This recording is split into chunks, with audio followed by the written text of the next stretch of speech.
Anda kembali di Dialog Nusantara Petang, pemirsa kita masih membahas mengenai bagaimana ekonomi syariah dan peluang-peluangnya di Indonesia untuk bisa menjadikan ekonomi Indonesia terus maju. Nah, saat ini saya masih bersama dengan ekonom dari Indef, Mbak Fauzia. Mbak Fauzia, ini sebenarnya salah satu dari target ataupun pangsa pasar ekonomi syariah adalah milenial seperti yang tadi kita telah bahas di segmen sebelumnya begitu ya. Sebenarnya ini kan pangsa pasar dari ekonomi syariah ini cukup besar begitu. Selain dari millennials ini apalagi atau siapa saja yang menjadi pangsa pasar dari ekonomi syariah ini? Oke, kalau pangsa pasar secara umur yang pasti millennials dan, kalau Gen Z itu kan masih sangat early ya secara income. Jadi kalau secara target umur memang, millennials yang utama. Tapi kan memang pangsa pasar kalau kita bilang pangsa pasar ekonomi syariah itu sebenarnya belum terlalu besar, Mbak, tapi Hmm. potensinya itu sangat besar.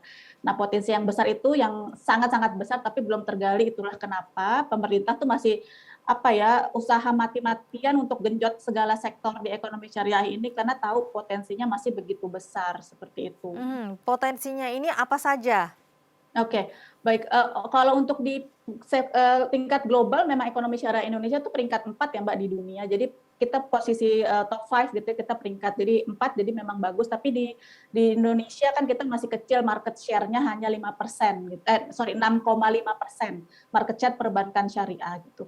Tapi potensinya begitu besar, potensinya apa saja? Contohnya dari, sukuk. Sukuk itu Mhm. sekarang Indonesia penerbit sukuk terbesar di dunia, 20 hampir lebih dari 20% total penerbitan sukuk internasional itu, Indonesia yang pegang, jadi Indonesia yang terbitkan. Mhm. Kemudian market share tadi ya, potensi di perbankan syariah masih sangat besar karena market share sekarang hanya 6,5%. Kemudian potensi di keuangan sosial itu ada zakat dan wakaf. Potensi zakat itu 327 triliun, tapi yang sudah dikumpulkan baru 3% saja.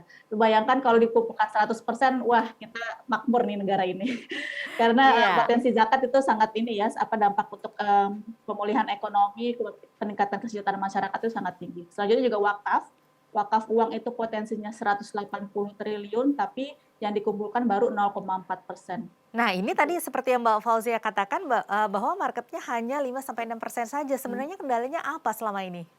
Itu tadi kan market share perbankan syariah ya, Hmm. Mbak. Jadi memang, itu masalah yang sudah kita ibaratnya, 5% trap. Jadi kita dari awal sampai 2000 awal 2002 dari awal Bank Muamalat berdiri sampai, tahun 2000 berapa ya, 2018 kalau nggak salah itu Bank Aceh berubah jadi Bank Syariah Aceh Syariah, itu kita masih 5%. Sekarang sudah 6% walaupun naik cuma 1%, cuman masih tumbuh.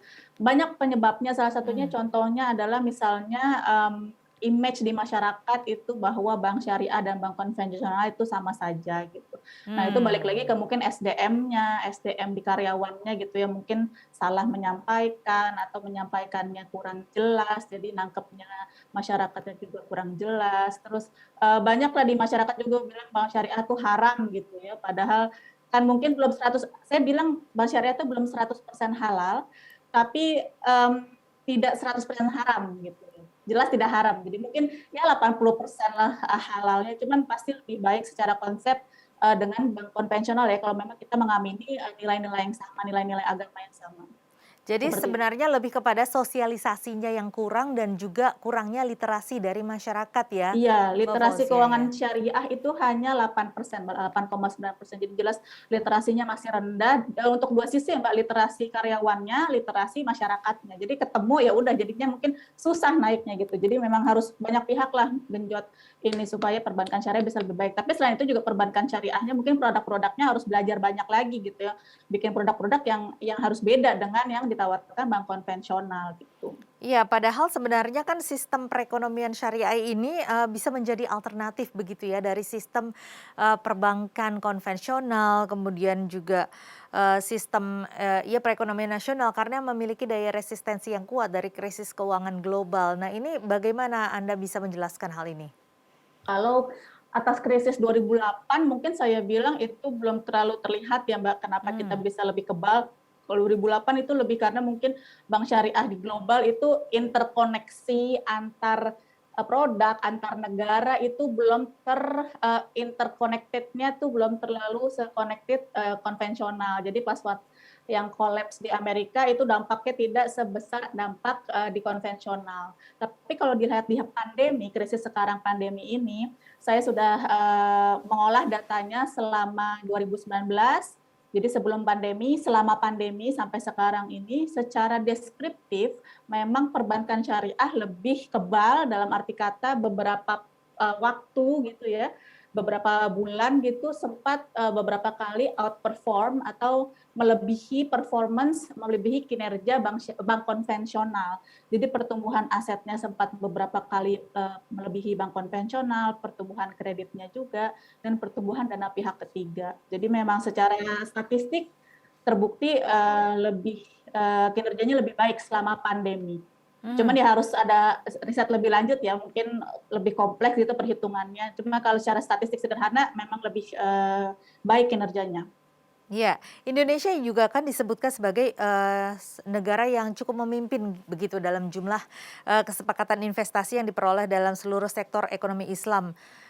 Nah, ini bagaimana Indonesia ini bisa menjadi pemimpin dalam hal jumlah kesepakatan investasi? Apa sih sebenarnya yang dilihat dari negara-negara lain untuk bisa berinvestasi dalam hal ini?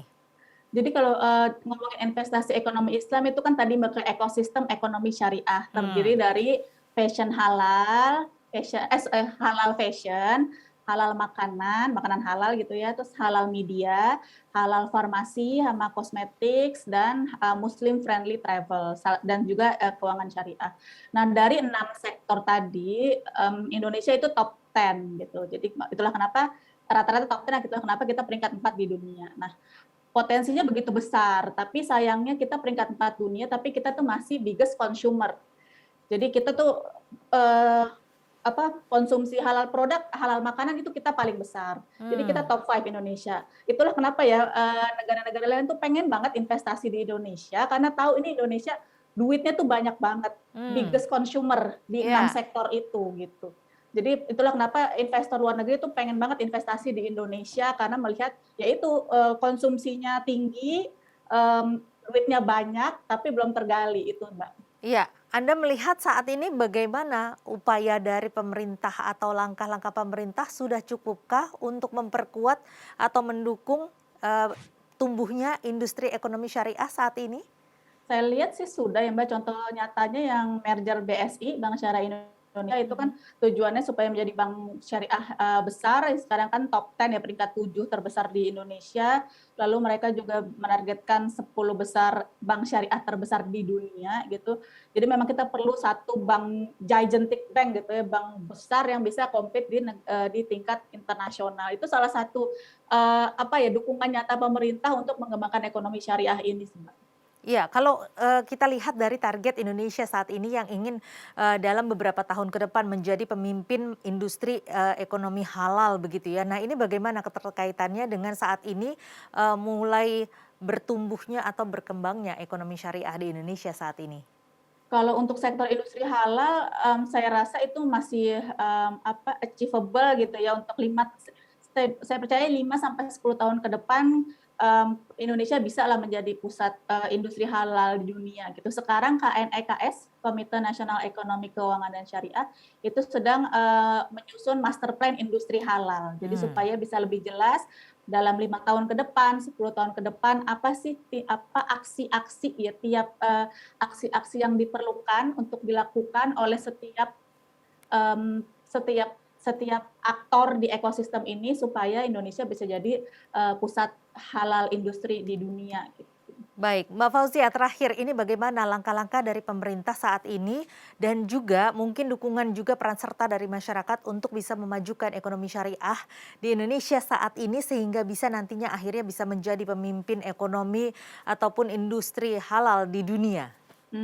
Yang pasti yang bisa kita lakukan hal paling sederhana, buka rekening bank syariah, investasi di pasar modal syariah, beli reksadananya, beli obligasinya, beli saham syariahnya, ikut serta di ekosistem ekonomi syariah. Tadi ya ekosistem ekonomi syariah itu bukan hanya bank syariah, ada banyak, ada asuransi syariah, ada industri halal, makanan halal, fashion halal, segala macam itu kita ikut serta di situ. Gitu. Saya rasa itu sangat membantu ya, karena tadi balik lagi kita middle income sedang growing, jadi uang kita kalau disalurkan ke sektor, ke ekosistem ekonomi syariah itu pasti berkembangnya lebih cepat. Baik, baik Mbak Fauzia, terima kasih banyak telah bergabung bersama kami di Dialog Nusantara Petang. Terima kasih banyak, Mbak.